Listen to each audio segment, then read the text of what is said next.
And we are live with Janet Phelan, who is calling in from Mexico or somewhere down yonder.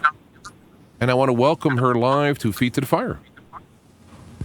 Thank you, James. I'm currently on the east coast of Mexico. I'm on the beach in Wow. the Caribbean. The ocean is unfurling at my feet. It's really quite beautiful here. Oh, that's nice. I'm freezing in snow. Well, one of the reasons I made the trek was it was getting incredibly cold in San Cristobal. And here in the Caribbean, it's never cold. So this is winter here, and it's balmy and beautiful. I went to Mexico City a couple of times, and I did go down through the winter. And that particular winter, they were having a cold wave when it got down into the 40s. And that was impressive to them. In fact, the people I was with, the lady I was with, and the other people I've met, didn't even have heaters. They have an air conditioner. There's no heaters because it doesn't get cold enough to even put a heater on. And at 20, they were cold. God knows what they were thinking about what's going on down there now. Yeah. Well, another reason I left Chiapas is the Pope made an appearance in San Cristobal today. And it was, of course, I understand it was a mob scene. And so I actually fled the Pope. I felt that it would be better to be in a less kind of charged environment. I don't like crowds, and the whole city had turned into a mob. So interesting. Well, I probably shouldn't talk about that. I have to be careful, apparently, in terms of my verbiage about Mexico, because I can get myself in trouble. So anyway, I left San Cristobal rather than, submit to the Pope mob, and here in the sunny, beautiful East Coast. So I'd like to discuss a little bit more tonight about the issue of what's happening to activists, whistleblowers, and so forth in general, and in specific, Cary Andrew Crittenden, who we have discussed before. I know he has been on your show to talk about corruption in Santa Clara County in California, and also to talk about his experiences in being jailed now several times for speaking out about corruption, and he is again now in jail. And I have been receiving letters from Cary Andrew Crittenden. They're being sent to a fellow activist in Southern California who is scanning them and emailing them to me. And I see where Cary has just filed a Marsden motion, which is to have his public defender removed from the case for reasons of incompetence and complicity. And, my heart really goes out to him because he is really in a sense, he's on the front lines for all of us. People who are sticking their necks out now are getting whacked at. And I know that personally. A number of us know that personally. But Cary's situation is right now emergent. And pursuant to trying to find out exactly what he was being charged with this time, I contacted the Santa Clara County DA's office to make Public Records Act requests, try to get police reports, etc., which are absolutely disclosable because Cary is in jail. And there is a particular court case, which is known as Kuzar, which mandates the release of these records. Well, as we had discussed before, the assistant district attorney who has been responding to my request for these records has simply refused to give them. So this past week, I filed a formal complaint against Assistant District Attorney David Angel, and things got even weirder. So we're gonna take a little minute out to discuss, our Alice in Wonderland government and how they respond to efforts for transparency and legal disclosure. I contacted the DA's office and explained that I wanted to file a formal complaint against Angel, and I was transferred to an investigator who said he wasn't really familiar with this and he'd find out what to do and get back to me. I waited a couple of days. I didn't hear back from him, and I called him and said, "Oh, well, you need to talk to my supervisor, Lieutenant Perez." So I called Lieutenant Perez. He goes, "Oh, yeah, we've sent your complaint up the line of command." I hadn't filed a complaint. Okay, there was no complaint. I had simply contacted the department trying to find out, what is the protocol for doing this. So, it gets pretty crazy out there. If they don't want to deal with the issue and they want to basically cover up the complaint, they sure as shoot will, forward up a non-existent complaint. There was no complaint on the record. I had stipulated I wanted to do this in writing, and the first investigator I spoke with, understood that and was going to find out for me how to do it. So, it just gets crazier and crazier. Now, I have a small email list, mostly of guardianship court victims who I'm kind of, letting know what's going on with Cary, because Cary's situation, his legal endangerment, certainly did begin with his attempting to help a woman who was under guardianship. And what I'm finding is that there's really quite a continuum in legal abuse victims in terms of what they really understand is going on. A number of the people on the list have written me, and they're very concerned. And somebody out in Florida actually wants to come out to California and visit Cary in jail and see if she can help. Now, that's just wonderful. However, other people are furious, and they are demanding, not to receive any more emails. They're calling me crazy. It's sad, really, because, we're in a very I got an email. I think might have been a part of yours, or it wasn't. Maybe it was a post. I think it was a post on Facebook or YouTube. Yeah, it was on YouTube. I think it's underneath your reporting about this. And he said that the people who are getting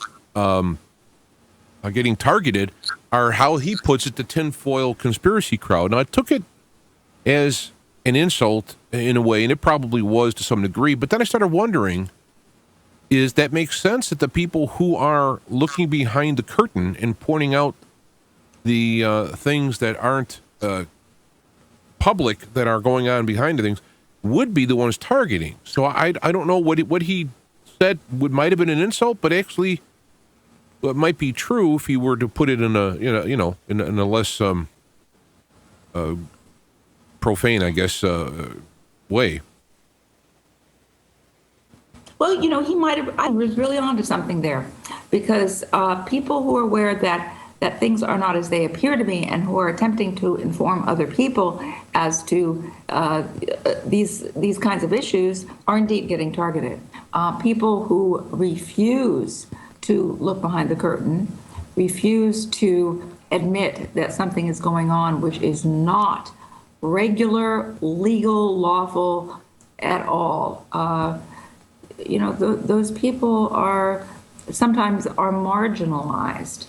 I received an email that I was looking at today, someone out in Florida who is a guardianship court victim and who has been really fighting the good fight, trying to help his mother, was very excited because they're passing these new laws in Florida to assist the elderly and so forth. These laws are fairly closely modeled on the Omnibus Conservatorship Reform Act of 2006, which was passed in California, which did nothing to stop the abuses. It simply, they put a law on the books. They started a new agency to oversee the guardians. The agency has completely, excuse my language here, it has dropped its drawers and bent over for the guardians to do with it what they will. So all we have in California is an enhanced level of bureaucracy, which does nothing to regulate or oversee. And while my heart does go out to this individual with his struggle and his attempts to help his mother, sooner or later, we are going to have to come to the very disturbing conclusion that the laws are a mock-up. The laws on the books are not being enforced. They are there to basically use against us if we step out of line, but they do not hold those in power in any sense accountable. And this is the reality of our situation. And until we grapple with this fearlessly, we're going to be chasing our tail in circles. And I think that's what the point of the legal system is to actually provide a framework of a law and a language. They provide this framework which can now be twisted and worked around so that they could be used as a weapon or as a tool to provide whatever the user would want, and the courts would be at the top of that list. And when they go bad, then we're where do you go? Well, yeah, I think that is very close to what we're dealing with. One of the things that I've always found so interesting in the Miranda warning, when people get arrested, anything you say can and will be used against you. So, anything you say will be used against you. And things can be twisted, things can be misrepresented.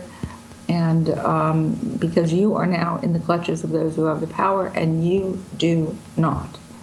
So pursuant to that, I will report that the guardian in California, who has committed so many abuses against elderly, who has robbed, allegedly, I must say allegedly, robbed and killed so many elderly. Melody Scott was up in hearings, at the administrative office hearings, because this person, Melody Scott, lied on her licensing, the paperwork she has to put into the Professional Fiduciaries Bureau, and there was a big hearing about her license, and the hearing has been concluded. I'm attempting to get transcripts. The Deputy Attorney General who was prosecuting the matter, Rita Lane, did not take into account, refused to take into account any of the filed complaints against Melody Scott, any of the evidence that she had robbed people, and worse, that she had perjured herself, and worse. Simply, went into the issue of misstatements on her applications, the paperwork that she has to get into the Bureau. So we're waiting. We have 30 days to see what the judge is going to do with this issue of someone who misreports the Professional Fiduciaries Bureau. This is the same kind of bureau that the state of Florida is interested in setting up in their new legislation that the previously cited individual was so excited about, their new legislation. So, frankly, we basically have a holographic legal system. We have a legal system which is there for us to look at. We have these laws, we can look at them, we can read them, and they are meant to delude us as to the nature of our circumstances. They are there as props, and they do not protect us, and they do not have any relevance to our rights should we enter a situation, where there is a abuse of power. There's a nice T-shirt that I saw on probably Facebook, I don't know where else I would see it, that had the phrase legality, and then underneath it was an equal sign with a line through it. So it does not equal, and underneath morality. And I find that myself, though it's much less than what we're talking about here with Cary and so forth. But I find that in the trucking industry, that when it says it's legal for you to work 14 hours a day and have 10 hours off, That does not mean that the company should make you do that, but that's what happens. It's there to say, look, we got to stop you at this point from completely taking everybody at risk and all that, but you can work them less too. That's okay. But I actually had to sign a paper saying that I'd be prepared to work 14 hours and, off 10 for the entire week, which, to me is like slavery. Well, you are a slave. You're a wage slave. But it's the thing is that unfortunately in the trucking industry that it has gotten to be so uniform in that aspect, and so many people want to work that and more, and juggle the books to make more, that it's hard to find somewhere else where you can work less. I mean, the idea of working less, people are like, what? You want to work less? They don't understand that. I mean, whether you're management or not, it's working more seems to be everything. The almighty dollar, chasing the almighty dollar. Yeah, I guess, or running away from the almighty credit bill. Yeah, that too, huh? Yeah, really. So the other thing that I really want to focus on, tonight, and it all sort of weaves together into a tapestry, is the issue of the morality of what is going on, and we are seeing very clearly that those in power they're on a rampage, and they're just running roughshod over our rights, over our lives. People are going to jail, and worse. Okay, worse is happening. And as I have said before on your show, we could take care of this very quickly if we could grapple with it. And unfortunately, what's kicking in, I think, is people's self-interest. And they think it is not in their really self-interest to speak out or to try to address what is happening. And for example, when I've been sending out those emails about Cary Andrew Crittenden, and people are writing me back very angrily, several people, take me off your list. Somebody else called me crazy, all this kind of stuff. These are the kinds of responses, the putting on the blinders, the killing the messenger. These are the kinds of responses that really ensure that abuse will continue to happen.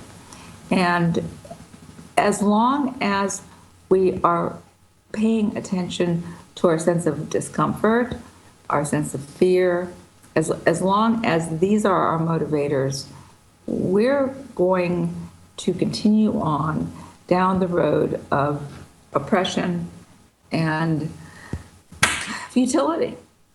And we have the power. There are enough of us who are not sitting in cushy offices in Washington, D.C., and Sacramento, and Chicago, and whatever. There are enough of us that we could make a difference here. And we can do so very simply by reaching out to other people who are in trouble and trying to grapple with the situation. But we don't. Many of us don't. We just say, I don't want to hear about it. Take me off your email list. You're crazy. We don't want to know about this. And this is how evil accomplishes its aims. So I'm sitting here now on this beautiful beach in Whoops.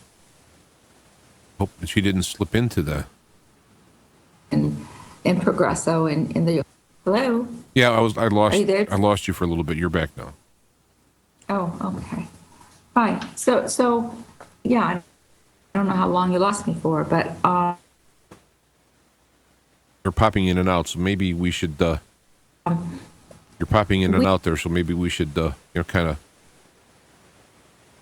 get to the final wrap up. Well, I'm trying to, but if I keep popping in and out, I can't. So, I'm really.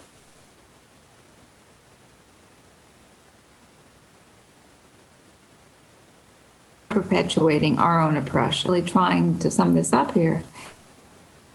And we're doing it by and if each and every one of us who were aware that somebody we knew was grappling with a bad court case or had some sort of legal issue that was not right at all, if we all reached out to others, we could change what's happening very quickly. So I just to end on the note, without going into a lot of issues about morality and spirituality, we need to get over ourselves, and we need to get over our personal sense of I can't do that because it looks scary, or I don't want to go there, and because we're all in this together now. So that's basically what I want to say, James. And we're getting more and more in this together as what happens with something in our lives will start to trigger this point where we have to make a stand, and then we will be joining those making that stand. So as time goes on, more will be forced to do it, and understand firsthand what it is like to be oppressed in an active sense, in a very active sense. So, well, we are certainly all a work in process. So, on that note, I think I will say good night and wish you well for the week. I bid you adieu to your beach, and have a good evening. We will talk to you again next week if all works out. Thank you, James. Take care. God bless. All righty.